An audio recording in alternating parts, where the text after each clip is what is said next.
Hello, my name is Melissa. I'm with the Top Drawer RVA. I'm a content creator at Dixie Belle, and today I'm going to teach you everything that you need to know about Slick Stick.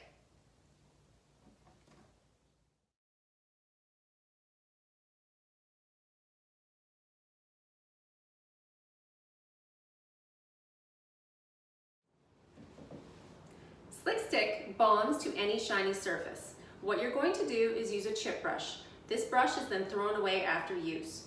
You're going to want to shake your product well and get ready to apply it. You're going to take your chip brush and you're going to apply an even coat over top of your shiny surface. You're going to let this dry for 2 hours. After this dries, you're going to apply one more even coat. You're going to then wait 24 hours before you begin to paint your project.